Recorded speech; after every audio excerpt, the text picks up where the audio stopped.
কি মা দেখ, অবলা জীবের উপরে কি অত্যাচার। কত ফাঁকা রাস্তা, এখন 5:45 বাজে, 5:30টায় শেষ হয়েছে।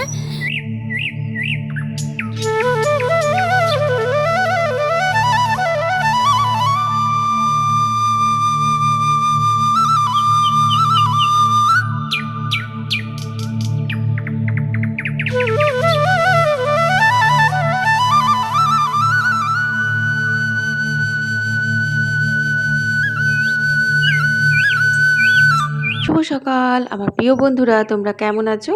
আশা করি কাছে দূরে যেখান থেকেই আমার ভিডিও দেখছো অনেক ভালো আছো, সুস্থ আছো। আসানসোল থেকে আমি অর্পিতা, তোমাদের অর্পিতা, আমার আবার একটি নতুন ভিডিওতে তোমাদের সবাইকে জানাই অনেক অনেক ভালোবাসা, অনেক অনেক স্বাগত।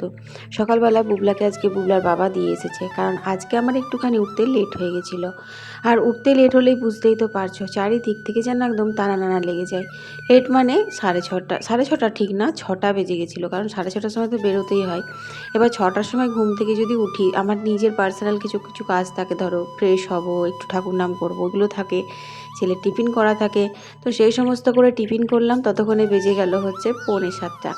এত বুলাবা বলে চলো ছেড়ে দাও, আমি আজকে তাড়াতাড়ি করে পৌঁছে দিয়ে আসছি। ওই পৌঁছে দিয়ে এলো, তো ভাবলাম ভালোই হলো, তাহলে সকাল সকাল আজকে দুনিয়ার ভিজিয়েছিলাম তো সেইগুলোই কেচে নিলাম। কারণ আজকে আমি আকাশটা দেখে মনে হচ্ছে অল্প একটু কিন্তু রোদ উঠবে। আর বর্ষাকালে না রোদ ছাড়া একদম ভালো লাগছে না। আর দেখো কত সুন্দর আজকে ঝলঝলে রোদ দিয়েছে। এই চাদরগুলো শুকালে পরে একটা আলাদাই ফ্রেশনেস আসবে। একেই স্যাঁতস্যাঁতে ওয়েদার, তারপর সমস্ত নোংরা, ভাল লাগে। পাম্প চলছে তার জন্য আওয়াজ আসছে অনেক। চলো কলের জলটা ঝটপট করে নিয়ে নেবো, তারপরে বাকি রান্নাগুলো করব। আজকে তো ঝামেলা নেই। ও মাছটা ধোয়া হয়নি, চলো মাছটা ধুয়ে নিই। তুলো আবার যদিও ডিমের ঝোল করে দিতে বলেছিল। আর একজন আমাকে কমেন্ট করেছে, নূপুর রয়, রঘুনাথপুর থেকে, বলছে যে চুন সুরকির দেওয়াল হলে এরকম নোনা ধরে। তো আমাদের কিন্তু এটা চুন সুরকির দেওয়াল নয়, এটা হচ্ছে ইটের দেওয়াল, তারপর সিমেন্ট দিয়ে প্লাস্টার করা আছে। কিন্তু অনেক দিন আগেকার বাড়ি তো, সে কারণের জন্য নাকি জানি না, বর্ষাকালে এরকম করে সতেও যায় দেওয়ালগুলো আর নোনাও লাগছে।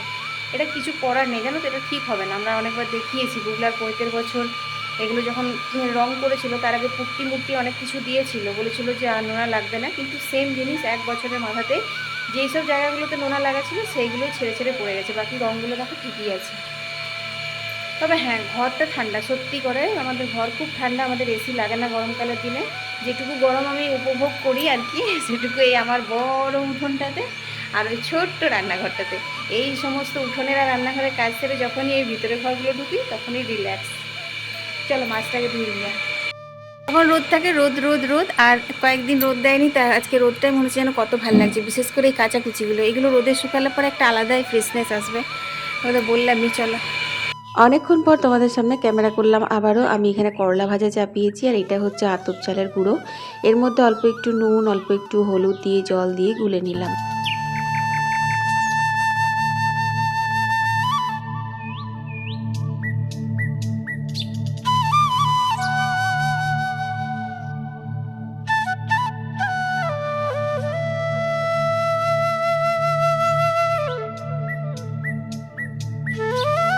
আর দেখো এখানে আমি করলাটা ভাজছিলাম, আর ভাজতে ভাজতেই কিন্তু আমি ওই আতপ চালের গুলুনিটাও এর মধ্যে দিয়ে দিয়েছি। তো যাই হোক বন্ধুরা, এরকমভাবে আতপ চাল বাটা দিয়ে না করলা ভাজা খেতে খুব ভালো লাগে। আমার মা করতো, কিন্তু তখন তো আর আতপ চালের গুঁড়ো পাওয়া যেত না। মা আতপ চাল একটু ভিজিয়ে রাখতো, সেটাকে সিলে বেটে তারপর এরকম করলা ভাজায় দিত, তারপর আলুর খোসা ভাজাতে দিত, খুব ভালো লাগতো খেতে।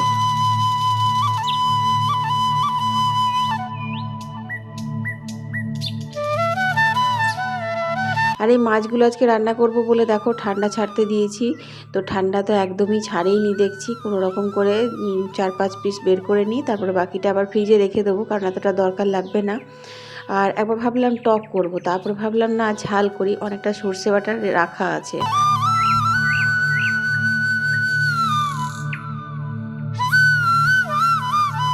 তো মাছটা ধুয়ে নুন হলুদ মাখিয়ে নিয়েছি, তারপর এখানে ঝরঝরে করে করলা ভাজাটাও নামিয়ে নিলাম। এরপর জল নিয়ে নেব।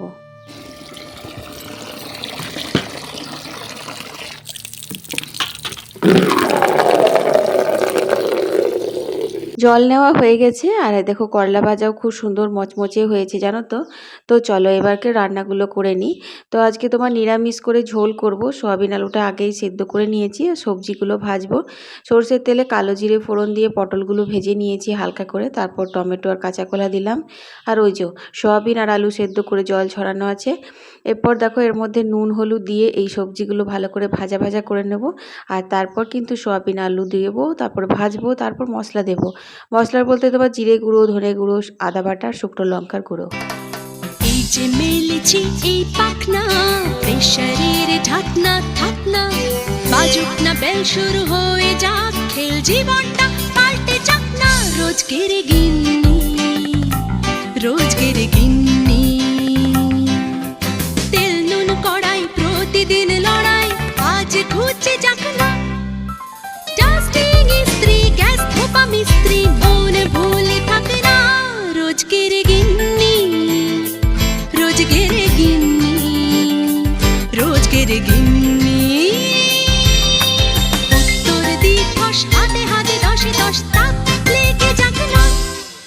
জীবনের গল্প হোক যত অল্প, খানিক বদলাক না। রোজকের গিন্নি, রোজকের গিন্নি, রোজকের গিন্নি। তো এই তরকারিটা করতে করতে কিন্তু আমার কাছে ফোন এলো বুবলার বাবার, যে বুবলা স্কুল থেকে বারবার ফোন করছে ওকে নিয়ে আসো, ওর শরীরটা আর ভালো লাগছে না। তো জানো তো বন্ধুরা, এখন আমি পাঠাতাম না, যেহেতু পরীক্ষা চলছে স্কুলে, সে কারণে কামাই করছি না। বুবলার শরীরটা একদম ভালো নেই, খুব ঠান্ডা লেগে গেছে, খুব মানে আসতে যেতে অনেক দিন ধরে বৃষ্টিতে ভিজছে। তারপর ওই দিনকে পরীক্ষা ছিল, দুপুরবেলায় ভিজেছিল, ধরো ভিজার পরে পুরো 3-4 ঘন্টা ওই ভেজা কাপড়েই ওকে এসির মধ্যে পরীক্ষা দিতে হয়েছে। তো সেই ঠান্ডাটা ওর খুব জোর লেগে গেছে। তো ওকে আনতে যেতে হবে। আর এখানে আমি বাটছি হচ্ছে কাঁচা কলা, পটল যেহেতু ঝোলে দিয়েছি, তো সেই খোসাটাকে নুন দিয়ে সেদ্ধ করে নিয়েছি আর সাদা তিল কাঁচা লঙ্কা দিয়ে বেটে নিচ্ছি। এটা কালো জিরে ফোড়ন দিয়ে ভালো করে ভাজা ভাজা করে নেব, ভালো লাগে খেতে। রসুন দিলে তো আরও ভালো লাগে, কিন্তু এখন রসুন দিচ্ছি না, যেহেতু বাটাবাটি এগুলো অল্প করে হয় তো, আর মায়ের জন্য নিরামিষ, আবার আমাদের জন্য রসুন দেব অত হয় না, তো সে কারণের জন্য নিরামিষ করেই বাটি। কিন্তু এটা খেতে বুবলা খুব ভালোবাসে। বুবলা যদি এরকম একটা খোসা বাটা হয়ে যায় না, তো ওর আর কিচ্ছু লাগে না, বলবে মামি আমার ওই দিয়েই ভাত খাওয়া হয়ে যায়। কিন্তু কথা হচ্ছে এখন আবার এইটা টেনশন হচ্ছে যে আমাকে এখন রেডি হয়ে আবার ছেলেকে আনতে যেতে হবে।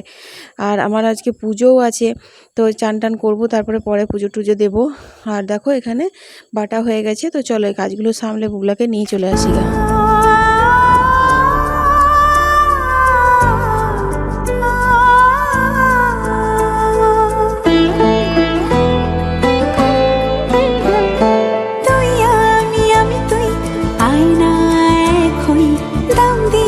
স্বপ্নটা কিনবই পাখির ঠোঁটে করে, চাঁদের বুড়ির ঘরে এক টুকরো পৃথিবী গড়বই। মেঘের চাদর দেওয়াল সাজাবো, বৃষ্টির গান, উঠোনে জল থই থই।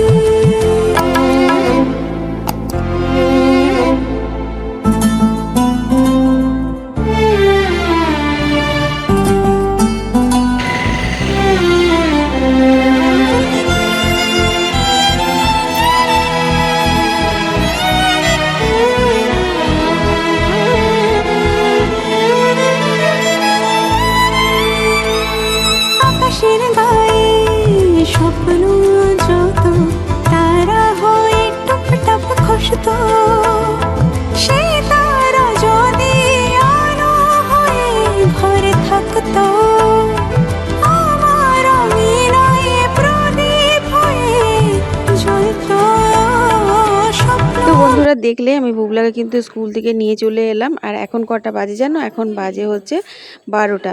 তো যেসব রান্নাগুলো করে গেছিলাম তার মধ্যে হচ্ছে করলা ভাজা আর এই নিরামিষ ঝোল।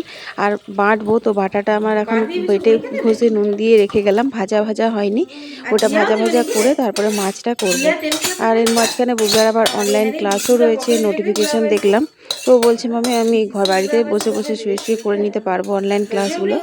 আসলে জানো তো রেস্ট হচ্ছে না, মানে শরীর খারাপ হলে দেখবে ওষুধের থেকেও বেশি রেস্ট দরকার হয়, কিন্তু পড়াশোনার এখন এতটা পরিমাণে চাপ, মানে স্কুল টিউশন না গেলে পরেও বাড়িতেও ফোন থেকে পড়ারও এতটা বেশি চাপ থাকে যে ছেলেপেলের রেস্টটা পাই না। তো ও তো ওখানে অনলাইন ক্লাস করতে বসে গেছে, আর আমি ভাবলাম চলো ততক্ষণে মাছটা করে নিই।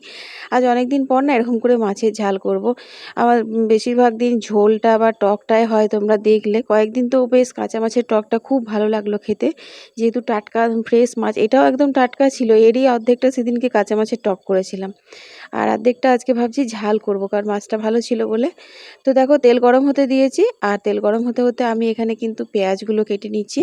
পেঁয়াজ দেবো, আর একটা টমেটো দেবো, কাঁচা লঙ্কা দেবো, আর সর্ষে বাটা দেবো। এই টমেটো, পেঁয়াজ, সর্ষে বাটা এটা দিয়ে না মাছের ঝালটা খেতে খুব ভালো লাগে। আর যে কোনো রান্না দেখবে অনেক দিন পর যদি করা হয় সেটা খেতে খুব ভালো লাগে। আর হ্যাঁ, টিয়া কর্মকার আমার সেদিনকে চুনো মাছের টকের রেসিপি দেখে কমেন্ট করেছে যে দিদিভাই তোমার রেসিপিটা দেখে আমারও খুব খেতে ইচ্ছে করছে টক। তো সত্যি কথা বলতে চুনো মাছের জানো তো সর্ষে দিয়ে ঝালটার থেকে টকটা খেতে বেশি ভালো লাগে। ঝালটাও ভালো লাগে, না ভালো লাগা নয়, কিন্তু আমার মনে হয় বর্ষাকালে টকটা বেশি ভালো লাগে। আর আমার রান্না বান্না দেখে তোমার খেতে ইচ্ছে করছে, মানে আমি কনফার্ম আমার রান্নাটা বেশ ভালোই হয়েছে, আর খেতে খুব ভালো হয়েছিল। আর তোমাদেরকে যদি আমি খাওয়াতে পারতাম, বাড়িতে ডাকতে পারতাম, তাহলে তো আমার আরও ভালো লাগতো। তবুও যদি কখনো এধারে আসো তাহলে অবশ্যই আমার বাড়ি এসো, চুনো মাছের টক খাওয়াবো তোমাদেরকে। আর না হলে পরে বাড়িতে আমার রেসিপি দেখে ট্রাই করো, আর কখনো যদি ট্রাই করো তাহলে কিন্তু আমাকে কমেন্টে জানিও, ঠিক আছে? তো যাই হোক, এই দেখো এখানে কিন্তু তোমাদের সাথে গল্প করতে করতে আমার রান্নাটা হয়েই গেল। তো পাঁচফোড়ন দিয়েছিলাম, কাঁচা লঙ্কা নিয়ে টমেটো ভেজে, পেঁয়াজ ভেজে, সর্ষে বাটা দিয়ে দিলাম। সর্ষে বাটাটা ভাবলাম কি মাছের পরিমাণে হয়তো একটু কম হবে, তারপরে দেখলাম না একটু বেশিই হয়েছে। থাক, মাঝে মধ্যে এরকম একটু মাখো মাখো খেতেও ইচ্ছে করে, প্রতিদিন হালকা হালকা তো ভালোও লাগে না, কি বলো? তো চলো এখন মাছগুলো দিয়ে তারপর একটুক্ষণ ফুটিয়ে নেবো। ভেঙে গেল চোখ মেলে দেখি আধার ছাড়া কিছু নেই। তুই আমি তুই আয়না এক হই, দাম দিয়ে স্বপ্নটা কিনবই। পাখির ঠোঁটে করে চাঁদের বুড়ির ঘরে এক টুকরো পৃথিবী গড়বই।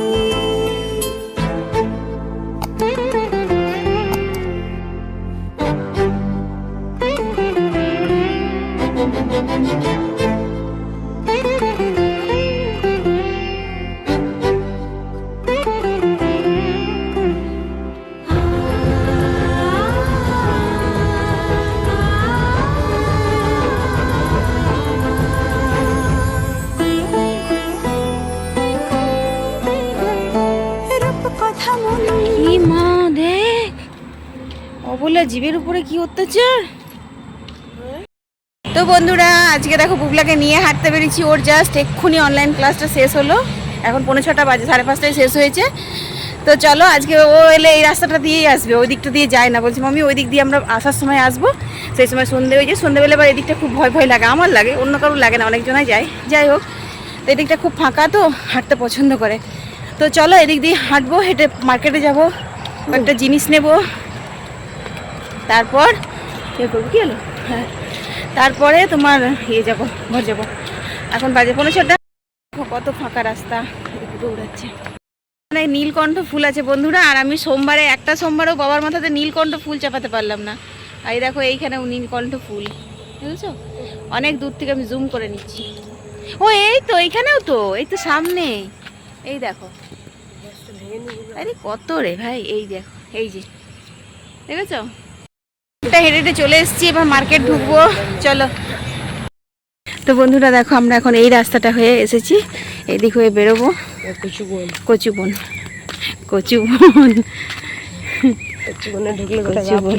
হ্যাঁ, সন্ধ্যামণিও ফুটেছে কচুবনের ভেতরে।